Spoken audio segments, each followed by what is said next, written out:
अंबरनाथमध्ये भाजपच्या आमदाराच्या कार्यालयावरती गोळीबार झालाय। उमेदवाराच्या कार्यालयावर हा गोळीबार झालाय। पवन वाळेकरांच्या कार्यालयावर हा गोळीबार झाल्याची माहिती मिळते। दुचाकीवरून आलेल्या दोघांनी 4 राऊंड फायर केलेले आहेत। अंबरनाथ पश्चिमेच्या भेंडीपाडामधील ही घटना आहे। अंबरनाथ नगरपालिकेची निवडणूक 2 दिवसांवरती आलेली आहे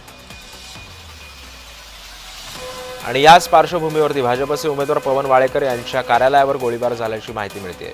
बुधवारी रात्री 1 वाजण्याच्या सुमारास पवन वाळेकर हे अंबरनाथ पश्चिमेकडील नवीन भेंडीपाडा येथील आपल्या कार्यालयामध्ये कार्यकर्त्यांसह बसले होते।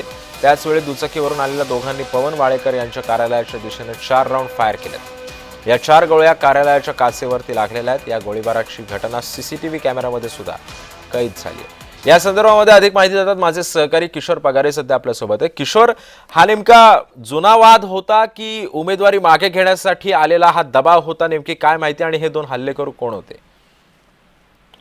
नक्कीच ही जी घटना घडलेली आहे ती अंबरनाथ नगर परिषदेच्या निवडणुकीच्या 2 दिवसावर आले असताना घडलेली आहे। त्यामुळे याला एक राजकीय वळण आहे, कारण की पवन वाळेकर जे आहेत ते भाजपाचे उमेदवार आहेत आणि त्यांच्या कार्यालयावर हा गोळीबार झालेला आहे। अज्ञात इस्मांनी गोळीबार केलेला आहे। त्याची चौकशी पोलीस तपास करत आहेत किंवा सीआयडी सीबीआय या अंतर्गत आता ही चौकशी सुरू झालेली आहे। भारतीय जनता पार्टीने काल ठिय्या आंदोलन सुद्धा केलं पोलीस स्टेशनमध्ये आणि सांगितलं की लवकर अज्ञात ही जे कोणी आहेत गोळीबार करणारे त्यांना पकडावं। मात्र राजकीय रंग कशा प्रकारे चढतो हे आता पुढे काही तासात कळेलच, परंतु नक्की कोणी केलं हे आता पोलीस तपासात स्पष्ट होईल। मात्र एक खरं की आज भारतीय जनता पार्टीची तिथे सीएपी सभा सुद्धा आहे। त्यानंतर त्या प्रचार जो आहे तो अंतिम टप्प्यात आलेला आहे। त्यामुळे अशा ज्या घटना घडतात त्यामुळे गालबोट लागलेला आहे या निवडणुकीला, हे म्हणता येईल। पण किशोर, यामध्ये कुणावर संशय व्यक्त केला जातोय? हा नेमका कुणी हल्ला केला या संदर्भात? या संदर्भात अजून पोलिसांनी माहिती दिलेली नाहीये मीडियाला।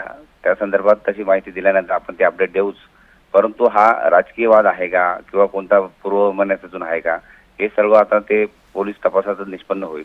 मात्र एवढं खरं की निवडणुकीच्या पार्श्वभूमीवर हे घडलेलं आहे, त्यामुळे याला राजकीय वळण आलेलं आहे।